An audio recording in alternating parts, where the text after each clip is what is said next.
ಸದನದಲ್ಲಿ ದೊಡ್ಡ ಕೋಲಾಹಲಕ್ಕೆ ಕಾರಣವಾಯಿತು. ಹನಿ ಟ್ರ್ಯಾಪ್ ವಿಚಾರಕ್ಕೆ ಸಂಬಂಧಪಟ್ಟಂತ ಪ್ರಸ್ತಾಪ. ಉನ್ನತ ಮಟ್ಟದ ತನಿಖೆ ನಡೀಬೇಕು ಅಂತ ಹೇಳಿ ಗೃಹ ಸಚಿವ ಪರಮೇಶ್ವರ್ ಅವರು ಕೂಡ ಹೇಳಿದ್ದಾರೆ. ಇದಕ್ಕೆ ಫುಲ್ ಸ್ಟಾಪ್ ಹಾಕಲೇಬೇಕು. ರಾಜಣ್ಣ ಮನವಿ ಕೊಡ್ತೇನೆ ಅಂತ ಹೇಳಿದ್ದಾರೆ. ಅವರ ಮನವಿ ಬರಲಿ, ಅವರದು ದೂರು ಕೊಟ್ಟ ಮೇಲೆ ಉನ್ನತ ಮಟ್ಟದ ತನಿಖೆಗೆ ನಾನು ಅದನ್ನು ಕೊಡ್ತೀನಿ. ವಿಧಾನಸಭೆಯಲ್ಲಿ ಗೃಹ ಸಚಿವ ಪರಮೇಶ್ವರ್ ಅವರ ಹೇಳಿಕೆ ಇದು. ಫಸ್ಟ್ ರಾಜಣ್ಣ ಅವರು ಹೇಳಿಬಿಟ್ಟಿದ್ದಾರಲ್ಲ, ನಾನು ದೂರು ಕೊಡ್ತೀನಿ ಅಂತೇಳಿ, ದೂರು ಕೊಡಲಿ, ತನಿಖೆಗೆ ನಾನು ಆದೇಶ ಮಾಡ್ತೀನಿ ಅಂತೇಳಿ ಪರಮೇಶ್ವರ್ ಅವರು ಹೇಳಿದ್ದಾರೆ. ಬಸವರಾಜ ಯತ್ನಾಳ್ರವರು ಬಹಳ ಗಂಭೀರವಾದಂಥ ಪ್ರಶ್ನೆಯನ್ನು ಎತ್ತಿದ್ದಾರೆ.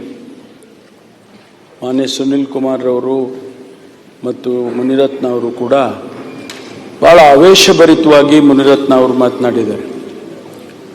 ಇದು ಬಹುಶಃ ಈ ಸದನದ ಪ್ರತಿಯೊಬ್ಬ ಸದಸ್ಯನ ಪ್ರಶ್ನೆ.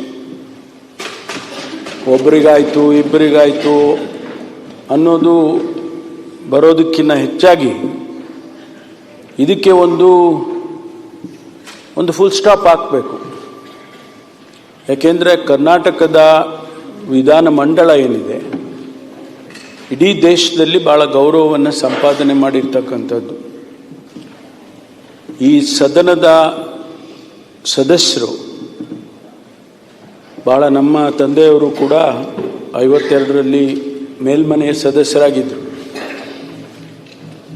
ಭಾಳ ದೊಡ್ಡ ದೊಡ್ಡ ವ್ಯಕ್ತಿಗಳು ಈ ಸದನದಲ್ಲಿ ಸದಸ್ಯರಾಗಿ ಅವರ ಕುರುಹುಗಳನ್ನು ಈ ರಾಜ್ಯದಲ್ಲಿ ಬಿಟ್ಟೋಗಿದ್ದಾರೆ, ಅವರ ಆದರ್ಶಗಳನ್ನು ಬಿಟ್ಟೋಗಿದ್ದಾರೆ. ಅಂಥ ಸಂದರ್ಭದಲ್ಲಿ ಈ ಸದನದ ಗೌರವವನ್ನು ಕಾಪಾಡಬೇಕಾದ್ರೆ, ಸದನದ ಮರ್ಯಾದೆಯನ್ನು ಕಾಪಾಡಬೇಕಾದ್ರೆ